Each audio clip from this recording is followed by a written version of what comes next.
Привет, друзья! Вы на канале Классика орхидейного жанра, и сегодня у нас очень интересная, очень важная и очень познавательная тема.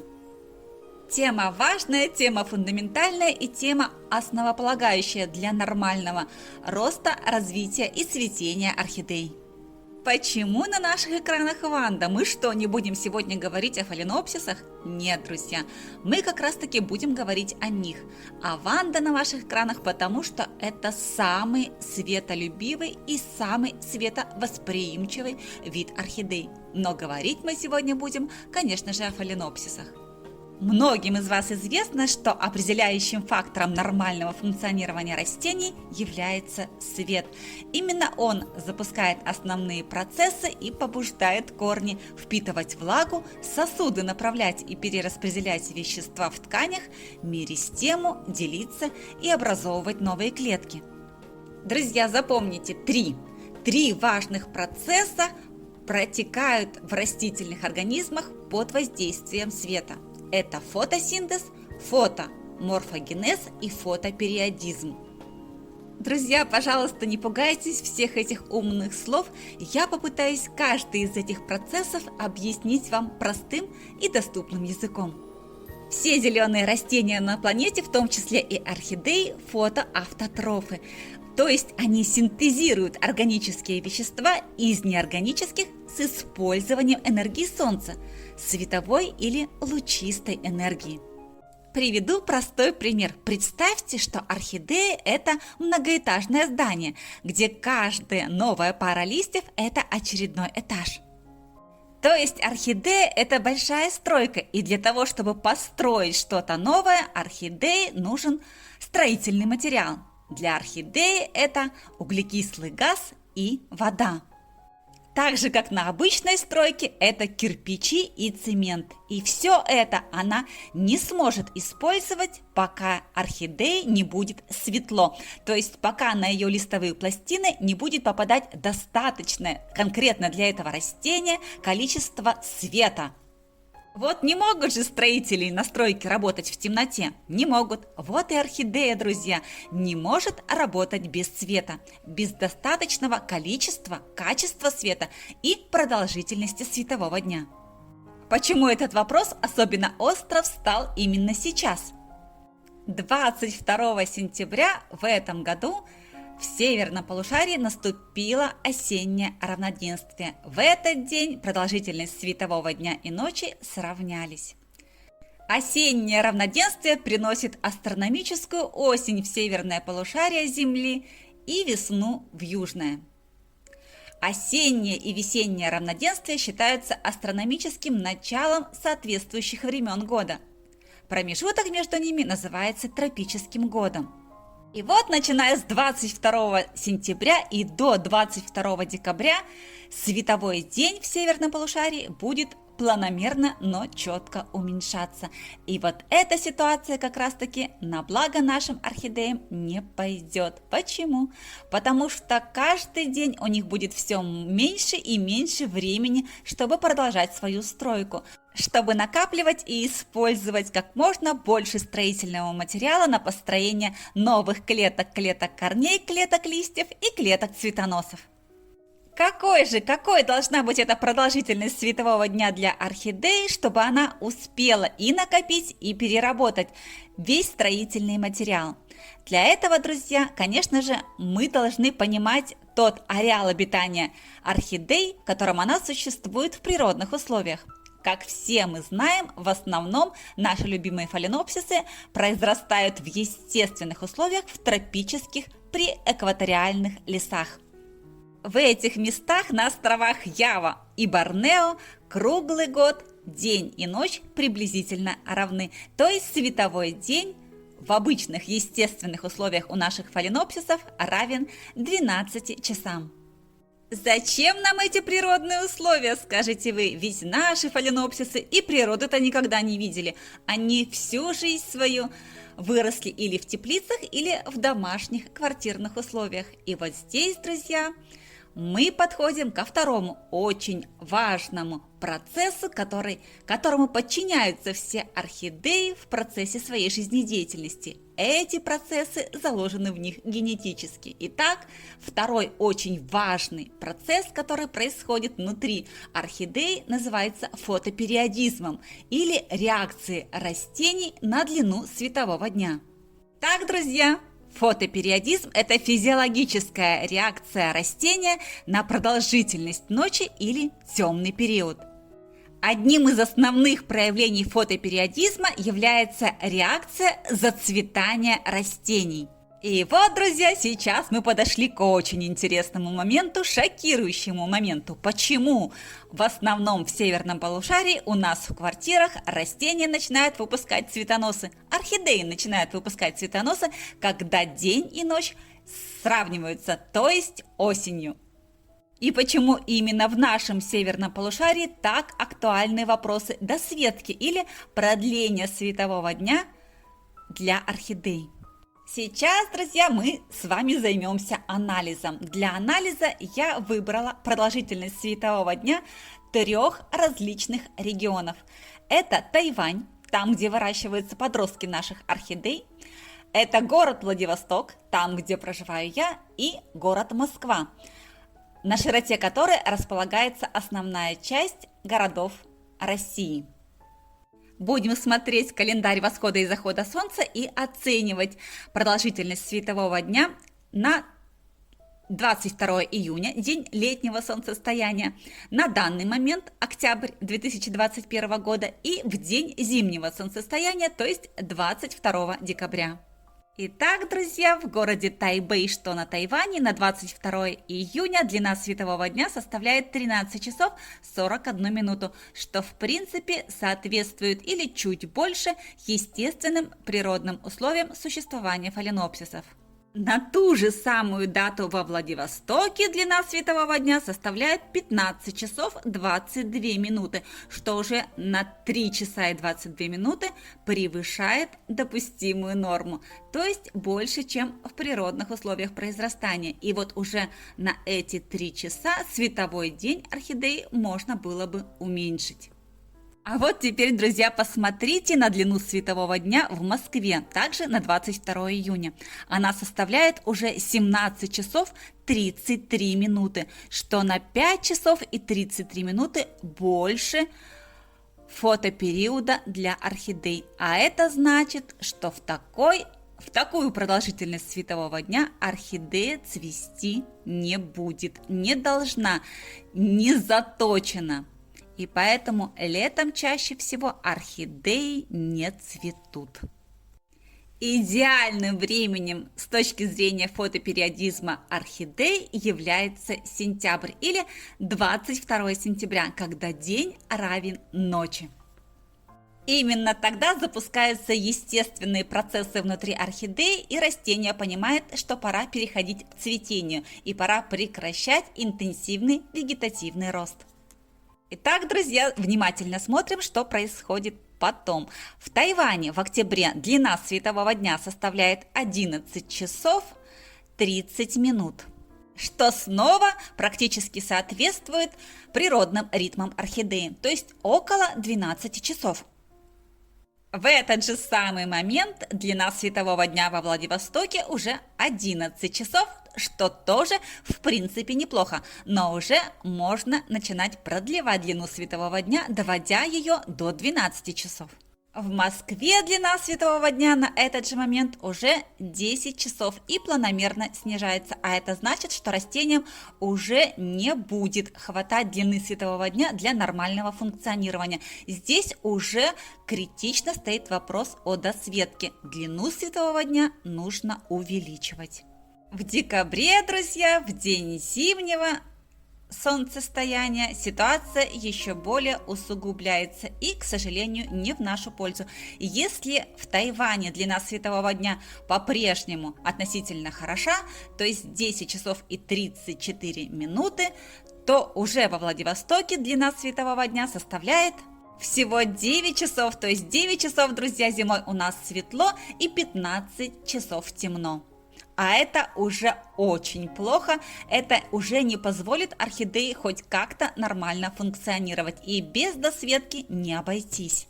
Тем не менее, друзья, это не самый худший вариант, пока мы не посмотрим на календарь восхода и захода солнца в городе Москва. И мы видим, что световой день зимой в декабре в Москве составляет всего 7 часов, а в самый критичный день 22 декабря 6 часов и 59 минут. Друзья, всего 7 часов светло и 17 часов темно.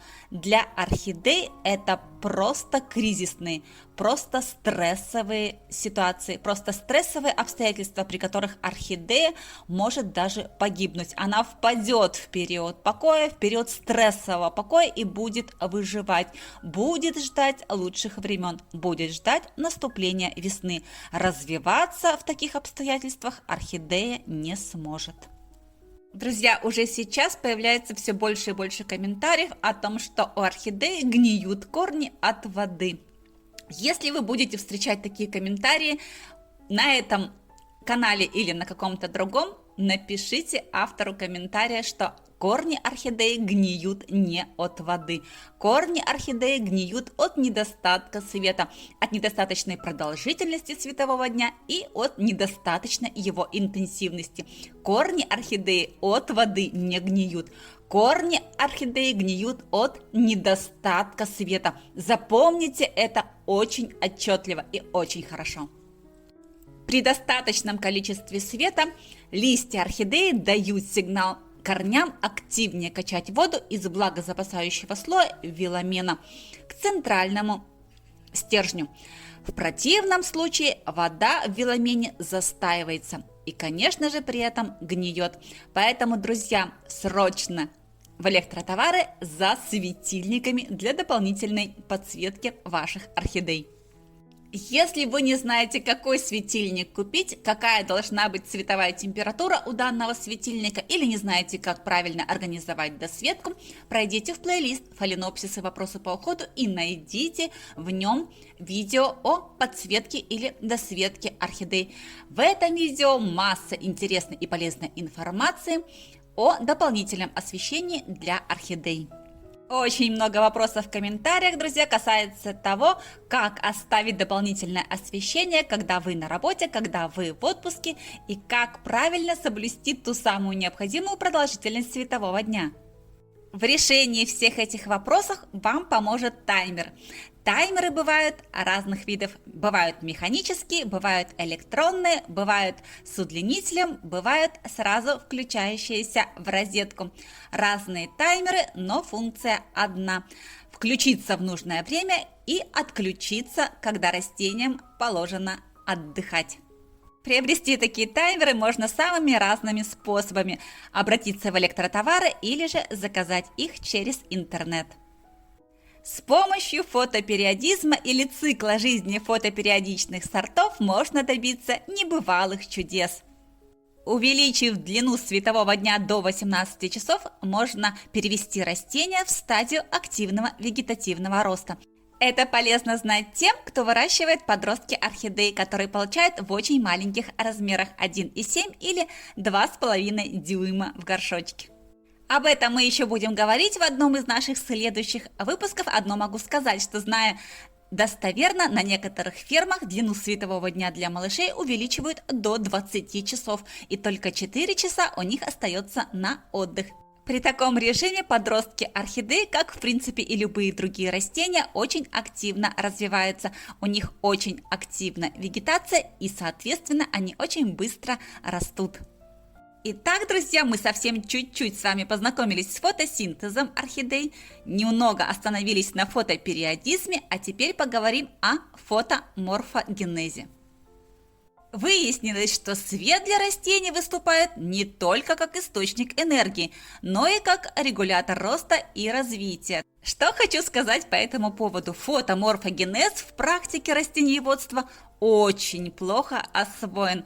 тут кто во что гораст. Некоторые исследователи показывают, что желтая область спектра несущественна для зеленых растений. Зеленые лучи спектра полностью отражаются ими. Красный свет может тормозить жизненные процессы растений, но продлевать их жизненный цикл. Синий цвет может вызвать торможение роста стебля, но не влиять на количество и площадь листьев. Кроме знакомого всем хлорофилла, в клетках растений есть еще один пигмент. Он называется фитохром. Он отвечает за регуляцию суточного ритма жизни, а также за цветение орхидей. За образование фитохрома отвечает красный спектр, следовательно, именно он стимулирует образование цветов у орхидей. И вот, друзья, уже после того, как придумали всем известные лампы красного и синего цвета, выяснилось, что зеленые лучи не столь бесполезны для растений, как думали раньше. Дело в том, что благодаря своей проникающей способности зеленый снабжает энергией более глубокие участки листвы, куда не долетают ни красный, ни синий.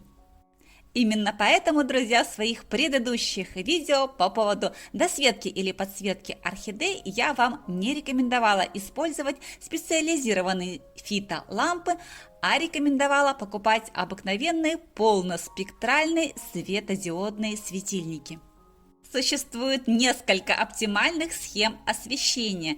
Это и полная схема замены естественного света искусственным, и периодическая схема досветки, позволяющая лишь удлинять световой день, и дополнительная схема, при которой искусственный свет дополняет естественный, что гарантирует повышение эффективности фотосинтеза в любое время года. Друзья, вам выбирать, какую из этих схем освещения использовать в ваших квартирных условиях. А теперь небольшой факт из истории. Первый неоценимый вклад в изучение искусственного освещения внес русский ученый Андрей Сергеевич Фоминцин. В 1868 году он впервые экспериментально доказал и научно обосновал применение искусственного освещения для выращивания растений, использовав керосиновые лампы вместо солнечного света.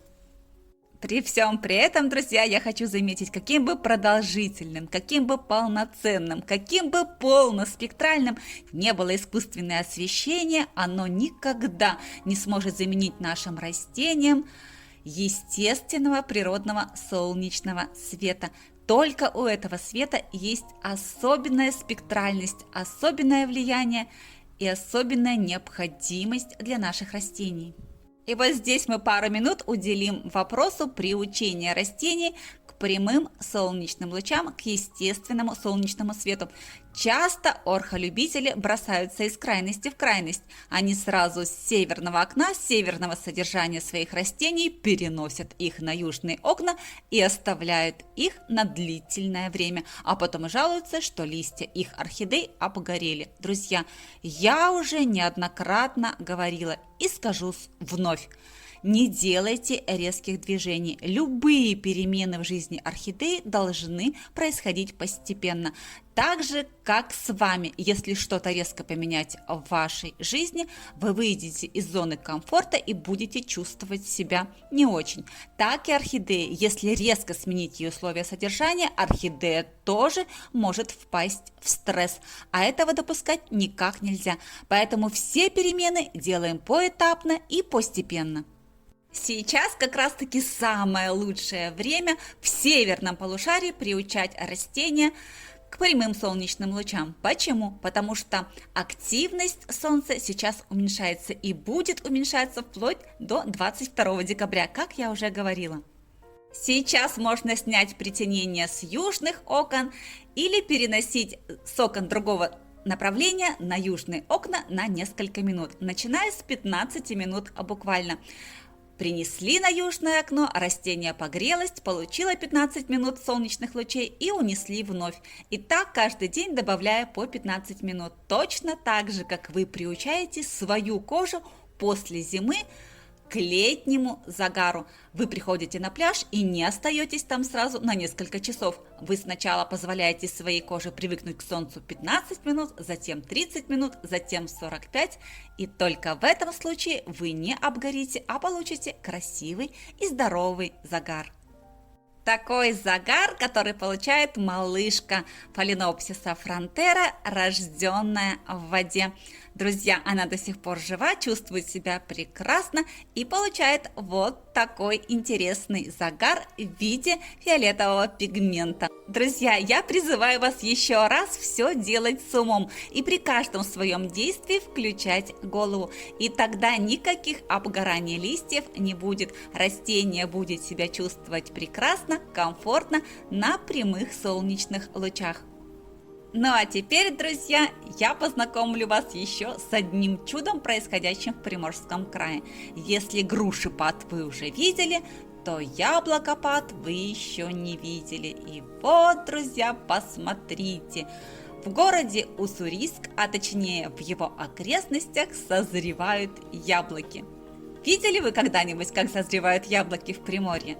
Посмотрите, вот такие красивые, вот такие наливные яблоки в Приморье.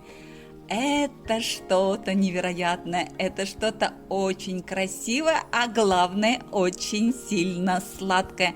Вот такая красота у нас в Приморье. У нас не только икра и рыба, у нас не только кедровые орехи и маньчжурские. У нас еще, друзья, есть и вот такие обалденно красивые наливные яблочки. И вот на этой сладкой яблочной ноте я буду завершать свой сегодняшний рассказ. Если вам понравилось это видео, если вы захотите вернуться на канал вновь, поставьте, пожалуйста, пальчик вверх под видео, подпишитесь на канал, если раньше этого не сделали, жмите на колокольчик, чтобы первыми получать уведомления о выходе новых видео. И оставайтесь со мной, ведь впереди у нас много интересного.